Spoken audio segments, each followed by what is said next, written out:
exigen que se respete el derecho ajeno, porque sin respeto al derecho ajeno no puede haber paz, y sin paz no puede haber bienestar para los millones de dominicanos que reclaman una vida mejor.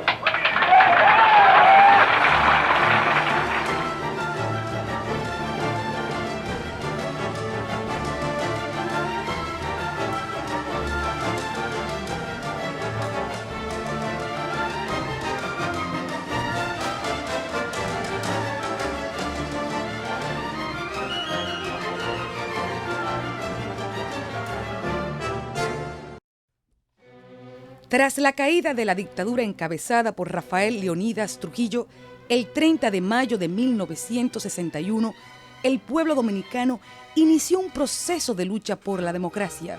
Se vivieron horas inciertas con la familia del tirano, que pretendía perpetuarse en el poder, y las fuerzas democráticas que combatían para impedirlo.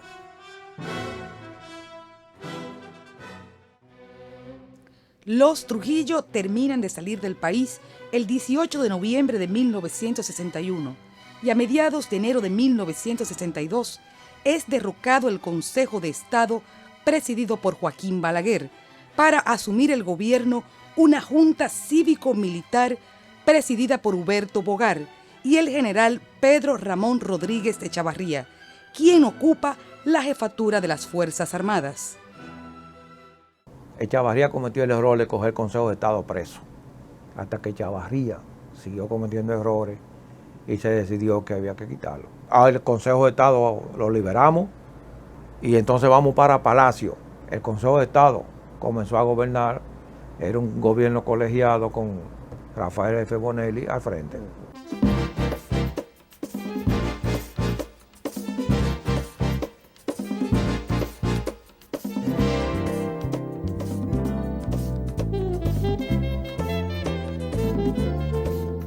El 20 de diciembre de 1962 se celebran elecciones en las que se enfrentaron el doctor Viriato Fiallo de la Unión Cívica Nacional y el profesor Juan Bosch del Partido Revolucionario Dominicano, el cual resultó electo por abrumadora mayoría de votos.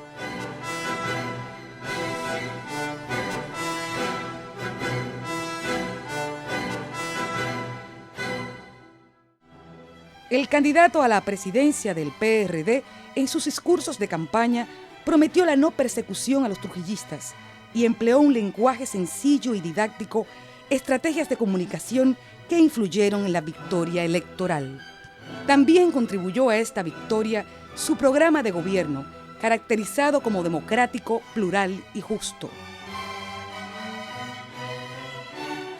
A principios de febrero de 1963, antes de asumir la presidencia, Juan Bosch convocó a los legisladores electos a integrar el Congreso Constituyente con el objetivo de impulsar un proyecto democrático e institucional para dotar al país de una constitución que respaldara jurídicamente las reformas contenidas en el programa que presentó durante la campaña electoral.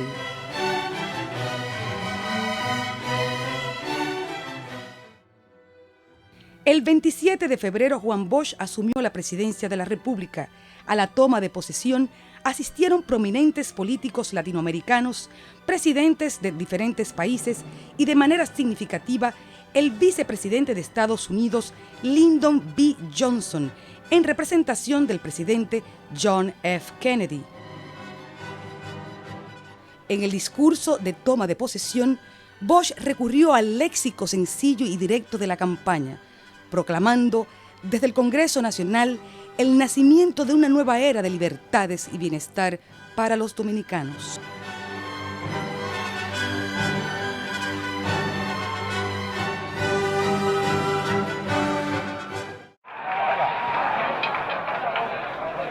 El doctor Segundo Armando González Tamayo y yo acabamos de jurar que desde nuestros cargos de vicepresidente y presidente de la República cumpliremos y haremos cumplir la Constitución y las leyes que nos gobiernan.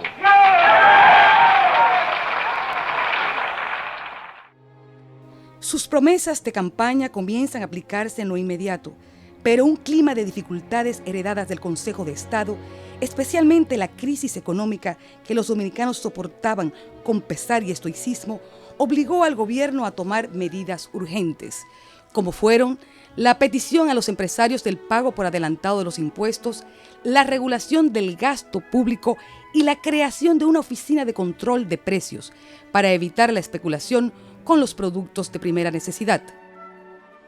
La disciplina en el gasto público corrigió distorsiones económicas heredadas del gobierno anterior, como fue el desequilibrio en la balanza de pagos.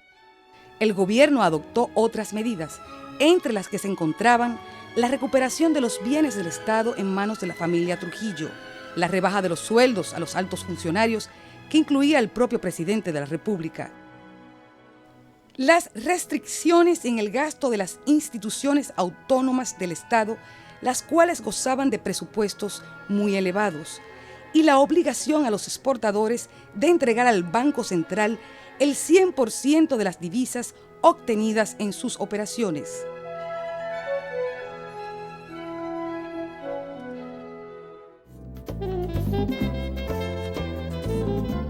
En marzo de 1963 se anuncia una modificación a la Constitución y en abril la Asamblea Revisora aprueba una nueva Carta Magna. En ella se destacan varios puntos de equidad social como son el derecho a la vida, al trabajo, a la vivienda, a la educación y a la salud. Se prohibía los latifundios, las propiedades de tierra a los extranjeros y se establecía la expropiación por causa de interés social. La libertad de expresión fue favorecida de manera significativa con las nuevas leyes de 1963, al quedar consignada la libertad de prensa y la libre expresión del pensamiento, el derecho de los obreros a agruparse en sindicatos y el derecho a huelga. Con respecto a los derechos sindicales, también se introdujeron cambios novedosos, como el derecho del trabajador de participar de las ganancias de la empresa y a tener un salario equitativo. Uno de los puntos de mayor trascendencia fue el concerniente a la reforma agraria, que beneficiaría a un gran número de dominicanos, ya que para la época una parte importante de los núcleos poblacionales se localizaba en la zona rural.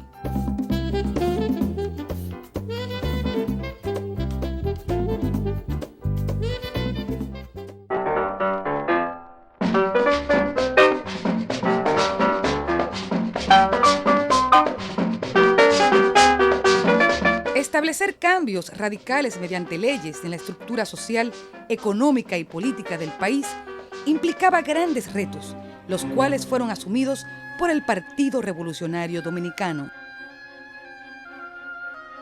A esos cambios se resistían los grupos de poder que durante largos años se beneficiaron de la situación prevaleciente. La oligarquía dominicana sufría un atraso secular que le impedía asimilar y entender los cambios sugeridos por una nueva generación de dominicanos seguros de la posibilidad de que el país entraría definitivamente en la modernidad. La crisis económica con repercusiones sociales que se heredó del gobierno presidido por el Consejo de Estado y las implicaciones de una reforma constitucional que evidenciaban y hacían inminente un cambio en la vida de los dominicanos, generaron contradicciones y conflictos entre las clases, los sectores sociales y los grupos de poder, situación que afectó considerablemente la gobernabilidad y la precaria estabilidad democrática. Juan Bosch tenía de frente la oposición de los sectores conservadores de la sociedad, los cuales ya antes de las elecciones se habían puesto de acuerdo para adversarle. Bosch se hace cargo de la cosa pública, pero inmediatamente comienza el fuego contra su gobierno. Por cualquier cosa era una crítica severa, a la que se sumó de una manera reprochable, ese es el término, la propia Iglesia Católica. Bajo estas tensiones, y a pesar del gran esfuerzo del gobierno por corregir las distorsiones económicas, la crisis no pudo ser superada. Esta situación puso de manifiesto con toda claridad los diversos antagonismos que se suscitaban en la sociedad, entre ellos la oposición de los principales partidos políticos, las exigencias que hacían los sectores de poder económico y la desavenencia de la jerarquía católica. El papel de un sector de la Iglesia que apoyaba la conspiración se evidenció en la declaración del 25 de abril de 1963, emitida por la Conferencia del Episcopado, en la cual se formulan críticas a la nueva Constitución, diciendo que no estaba de acuerdo con los derechos de Dios y de la Iglesia.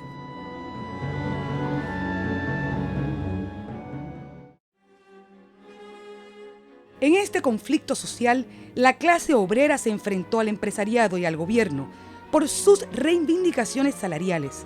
En numerosas jornadas de huelgas exigieron sus derechos. Las de mayor efecto fueron hechas por los trabajadores de la manicera y los cortadores de caña del Central Romana. La Federación Nacional de Maestros, FENAMA, y la Federación Nacional de Empleados Públicos e Instituciones Autónomas, FENEPIA, fueron otras organizaciones que se sumaron a las huelgas debido a las medidas de austeridad que impuso el Estado para sanear sus finanzas.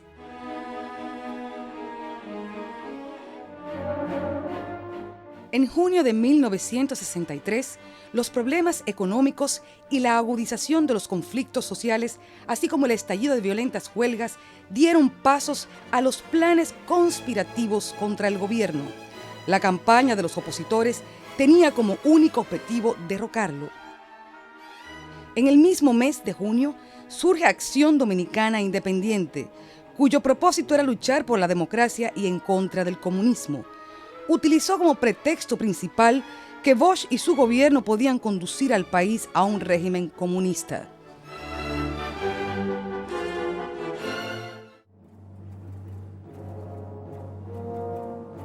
Ya en julio de 1963 hubo un conato de golpe de Estado. Los partidos populares pidieron ayuda a las organizaciones de izquierda y al pueblo para apoyar al gobierno y enfrentar el golpe. Denunciaron la injerencia de los norteamericanos, quienes se unieron a la campaña anticomunista en contra del gobierno de Bosch, calificándolo de incompetente. La génesis del definitivo golpe de Estado comenzó a fraguarse el 13 de julio de 1963, en la base aérea de San Isidro. El presidente Bosch había sido convocado allí por un grupo de oficiales que estaban preocupados con las actividades de cierto sector político.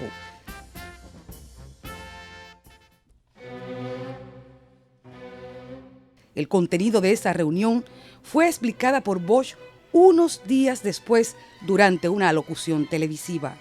Bosch le dijo a los militares que un gobierno democrático no puede ser democrático para unos sectores y dictatorial para otros.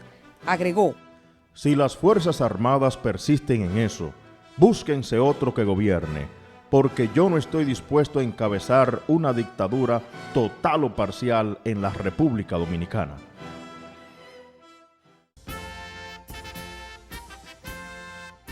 La oficialidad reaccionó inmediatamente diciendo que no habían querido decir eso y que nadie había pensado en eso, porque tampoco ellos querían una dictadura.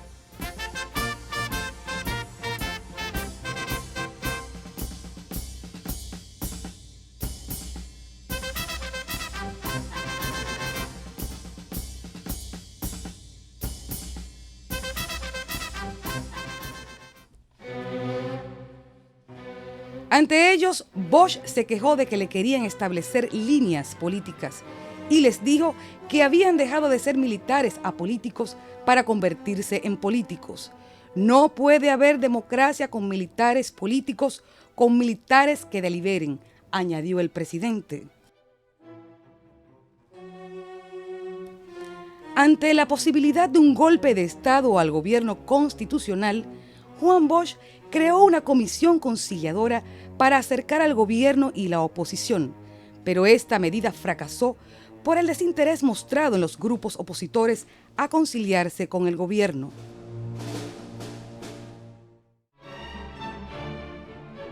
En agosto, las manifestaciones de reafirmación cristiana fueron un recurso utilizado por los conspiradores, en medio de las cuales denunciaban el supuesto carácter comunista del gobierno constitucional. Dichas manifestaciones consistían en la reunión pública de los sectores que respaldaban la conspiración y gente del pueblo que portaba cruces sobre sus hombros.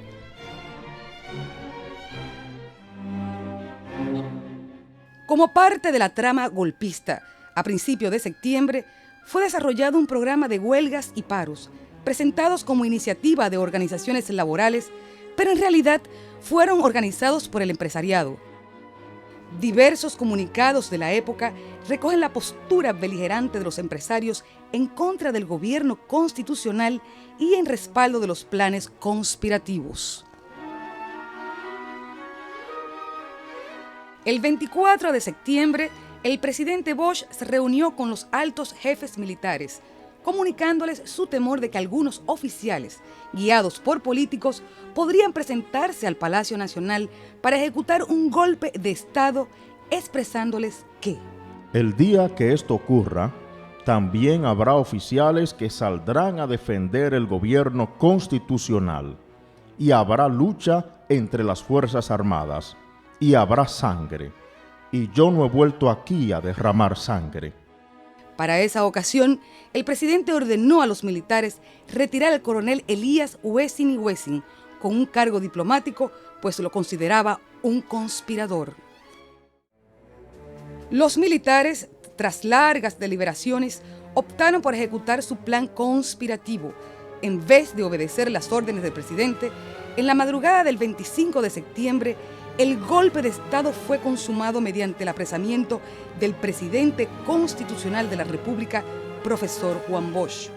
Como a las 12 de la noche yo vi un movimiento inusitado en una casa que se llama la Casa de los Recios, en la Doctor Delgado, casi frente a Palacio, una casa de tercera planta. Y había ahí cuando yo me acerco, había un teniente con tropas que no eran propias de la de nosotros, del batallón de la Guardia Penitenciaria. Y yo voy y los reprimo al teniente, yo era primer teniente, digo, era amigo mío en la Fuerza Aérea, Careto, que era el chofer de Ramfi Trujillo. ¿Por qué está usted aquí con la tropa? No, porque yo vengo a proteger la espada general y la luna. Digo, no, usted está equivocado. Nosotros tenemos todas las armas auxiliares para frente a ti, en la atalaya de la Guardia Penitenciaria, porque usted está haciendo mal, porque nosotros que tenemos que cuidar cualquier situación militar aquí. Y yo soy jefe de la defensa perimétrica, así que levántame esa tropa de ahí. En su confinamiento, el depuesto presidente le dirigió una carta al pueblo dominicano, en la cual se expresaba de la siguiente manera. En 7 meses de gobierno no hemos derramado una gota de sangre, ni hemos ordenado una tortura, ni hemos aceptado que un centavo del pueblo fuera a parar a manos de ladrones. Los hombres pueden caer, pero los principios no. Nosotros podemos caer, pero el pueblo no debe permitir que caiga la dignidad democrática. En la víspera al golpe de Estado, un grupo de oficiales opuesto a este se encontraban dispersos y, aunque fue difícil localizarlos, se agruparon en el recinto de la academia en espera del coronel Fernández Domínguez. El oficial se encontraba reunido con Bosch en su casa, quien le informó lo que estaba pasando.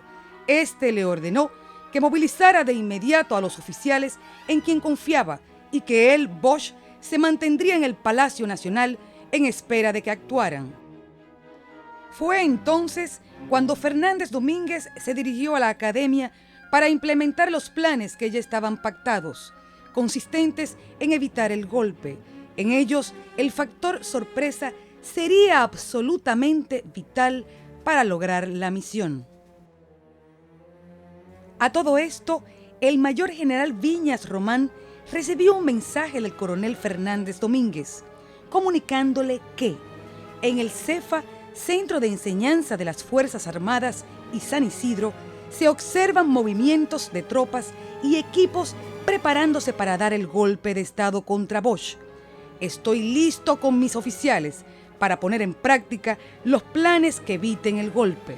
A lo que Viñas Román respondió: dígale a Rafaelito que mientras yo sea secretario de las Fuerzas Armadas aquí en este país no se va a producir un golpe de Estado.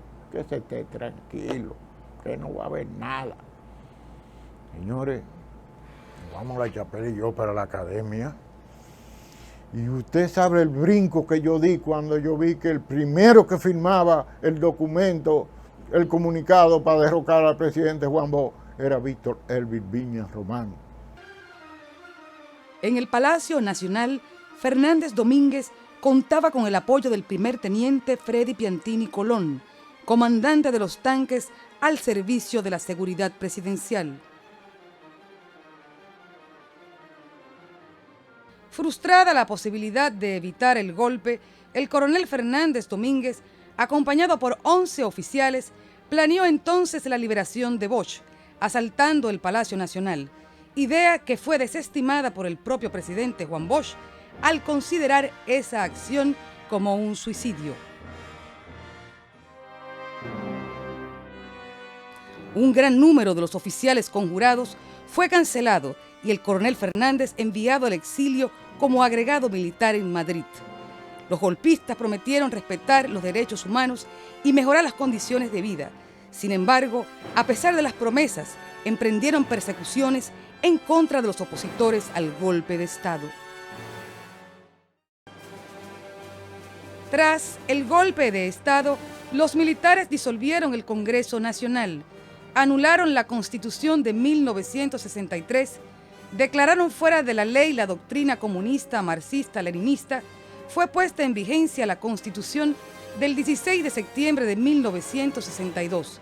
Se ordenó el cierre de las emisoras radiales y se impuso el estado de sitio, dándose inicio a la persecución de centenares de dominicanos acusados de ser comunistas.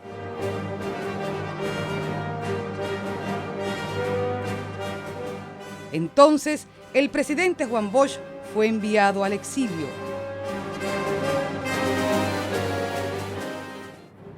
Los principales protagonistas del golpe de Estado fueron los representantes del gran comercio importador y exportador, los grupos corrompidos de las Fuerzas Armadas, los terratenientes, parte de la alta jerarquía católica, los grandes industriales y el sector político de la Unión Cívica Nacional, conocido como los cívicos. Los términos de la declaración de los mandos militares fueron secundados de inmediato por el empresariado y la oligarquía, representados en la Asociación de Industrias de la República Dominicana. En el intento por legitimar el uso de la fuerza en contra de la institucionalidad, las Fuerzas Armadas y la Policía Nacional, simulando un gesto de desprendimiento y patriotismo, hizo un llamado a 6 partidos políticos democráticos y anticomunistas para que eligieran un gobierno provisional civil con un gabinete de unidad nacional que gobernara los destinos de la nación.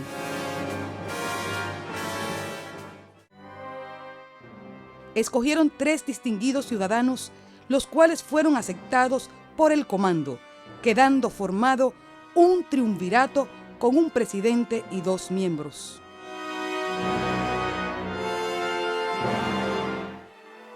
El acto de transición de poderes se efectuó a las 12:30 de la tarde del 26 de septiembre de 1963 en el Salón de Embajadores del Palacio Nacional, ante la presencia de altos jerarcas de las Fuerzas Armadas, la Policía Nacional, los dirigentes de partidos políticos y de la prensa nacional e internacional. Antes de efectuarse esta ceremonia, fue leída el acta de constitución del nuevo gobierno. El doctor Francisco Sánchez Báez, abogado notario, tomó el juramento a los integrantes del triunvirato.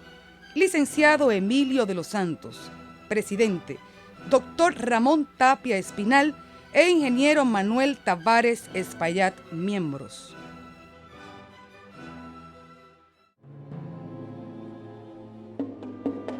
Las consecuencias inmediatas del golpe de Estado contra el gobierno constitucional fueron el aborto del proceso democrático que vivía el país en esos momentos y el surgimiento de un proceso de inestabilidad política. De ese modo crearon las condiciones para que los sectores conservadores y neotrujillistas retornaran al poder.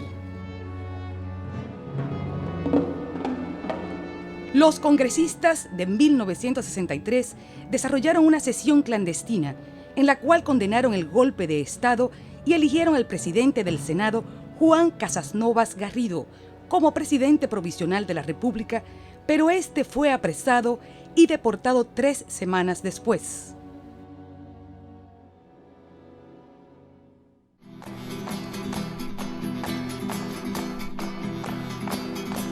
Está llegando la hora. Una de las primeras manifestaciones públicas en contra del golpe fue protagonizada por el estudiantado de la Universidad Autónoma de Santo Domingo, mediante una frustrada marcha hacia el Palacio Nacional.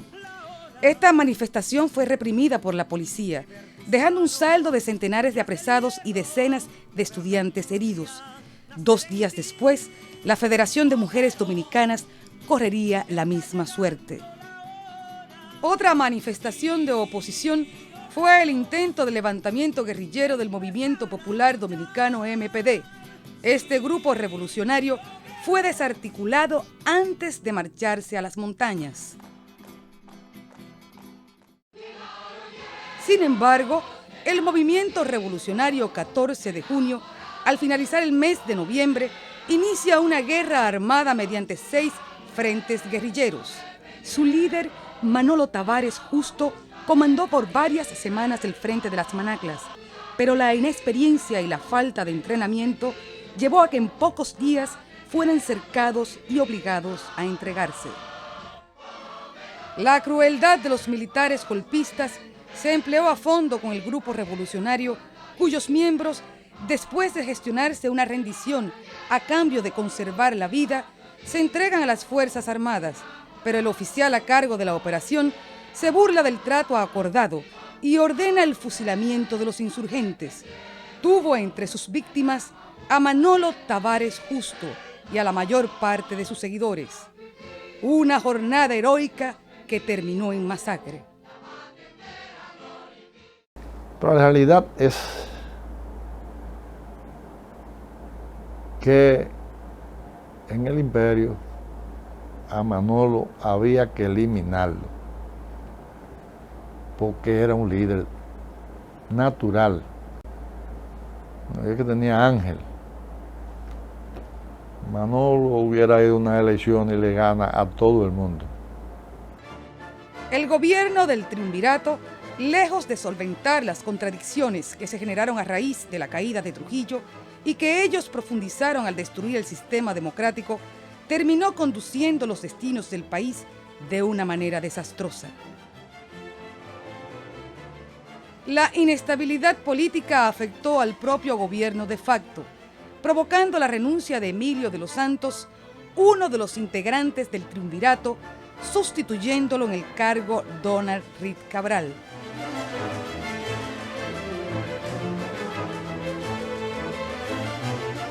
Este cambio en el gabinete fue acompañado con el respaldo definitivo del nuevo presidente de Estados Unidos, Lyndon B. Johnson, que tras el asesinato de Kennedy inauguró una auténtica política de gran garrote hacia América Latina, apoyando regímenes represivos.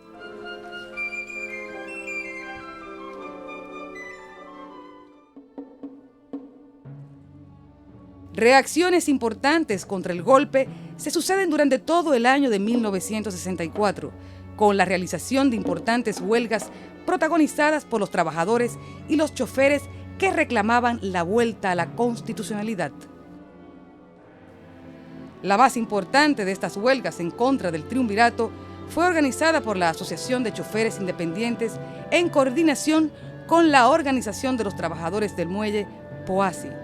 Las calles fueron tomadas por las multitudes y las fuerzas represivas de la policía, conocida como los cascos blancos, respondieron con la brutalidad propia de una fuerza policial al servicio de un gobierno represivo.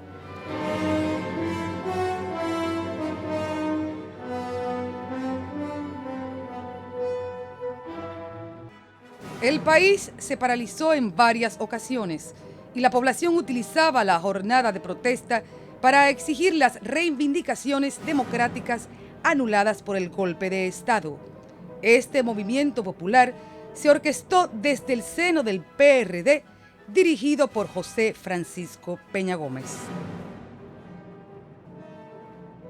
Amplios sectores de la vida nacional se opusieron de manera sistemática a las medidas políticas y administrativas que los gobernantes golpistas implementaban.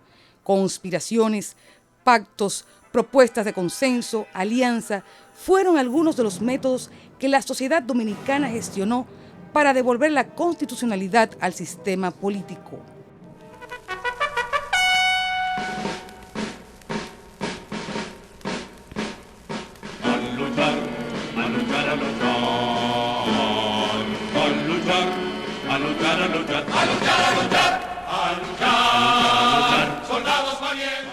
La respuesta más importante de todas es la Guerra de Abril de 1965, que fue la culminación de la resistencia de las mayorías contra los golpistas y sus planes antidemocráticos. De ahí la consigna central de la Revolución de Abril: vuelta a la Constitución del 63 sin elecciones. Cual clarín